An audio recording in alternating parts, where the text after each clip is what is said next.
इनके लबे रंगी की निछावर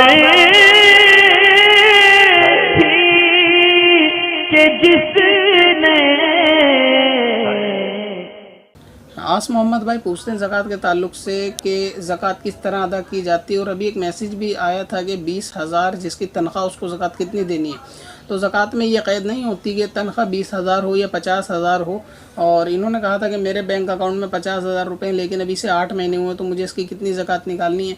तो ज़कात में दरअसल 1 साल का गुजरना लाजिम है। तो अगर आपके पास सिर्फ 8 महीने हुए हैं, आपको साहिब निसाब हुए हुए, तो इस सूरत में अभी आपको ज़कात निकालने की ज़रूरत नहीं हो। और अगर एडवांस में निकालना चाहें, अंदाज़ा लगा के थोड़ी थोड़ी देना चाहें तो उसमें भी कोई हरज नहीं होता। मगर ये कि जिसकी तनख्वाह 20,000 रुपये उसकी क्या ज़कात बनेगी, तो ऐसा तनख्वाह से कोई मसला नहीं है।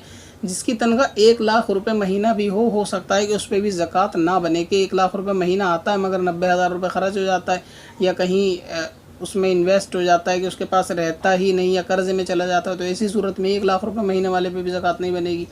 ज़कात बनेगी कि जो आपने माल को जोड़ रखा है उस माल के ऊपर देखा जाएगा कि आपको 1 साल गुजरा या नहीं गुजरा।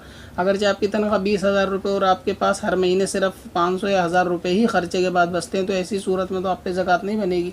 और अगर जिसकी तनख्वाह सिर्फ 20,000 ना हो बल्कि 10,000 हो लेकिन उसने उस तनख्वाह में से इतना जोड़ लिया हो कि 52.5 तोला चांदी की मिकदार वो बैठता हो, यानी इतना उस पर पैसा हो कि वो 52.5 तोला चांदी की रकम को उससे चांदी ख़रीदी जा सके, तो इस सूरत में अगर उस पर 1 साल गुजर गया और ये पैसा उसकी कुदरत में कब्ज़े में भी है तो उस पर भी ज़कात बन जाएगी। ठीक इसी तरह अगर मान लीजिए किसी की तनख्वाह 50,000 रुपये महीना भी है लेकिन अगर उसका कर्ज़ा निकाला जाए तो उसके पास माल नहीं बचेगा, यानी उसने 50,000 रुपये में से जोड़ा है लेकिन कर्ज़ देने के बाद उस पर कोई माल नहीं बचेगा, तो ऐसी सूरत में कर्ज़ा निकालने के बाद भी उस पर ज़कात वाजिब नहीं रहेगी। तो ज़कात में ये जो मैसेज आम है कि 20,000 की तनख्वाह वाले पे इतनी ज़कात, 40,000 की तनख्वाह वाले पे इतनी ज़कात, ये दरअसल गलत है। ज़कात का ताल्लुक 1 साल गुजरे हुए माल के ऊपर होता है, तनख्वाह से इसका कोई भी ताल्लुक नहीं है। अगर किसी शख्स के पास कोई तनख्वाह नहीं है लेकिन उसको किसी ने तोहफे के तौर पे अगर 1 लाख रुपए दे दिए और इस पर 1 साल गुजर गया तो बिना कमाई वाले बिना तनख्वाह वाले इस शख्स के ऊपर भी अगले साल को ज़कात वाजिब हो जाएगी अगर इसने माल अपने पास रखा। तो याद रखें कि ज़कात का ताल्लुक जो है वो अपने पास माल से है, किसी की तनख्वाह से नहीं है। और इसका हिसाब लगाना कि जितना भी आपके पास माल है उसको 40 से आप डिवाइड कर दें तो ये आपकी जो है ना ज़कात निकलेगी।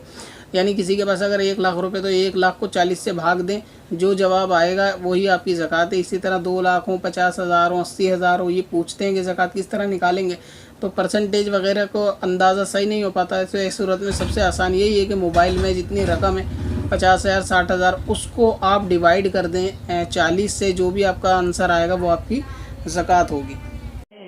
पत्थर में हसन लाले पुरन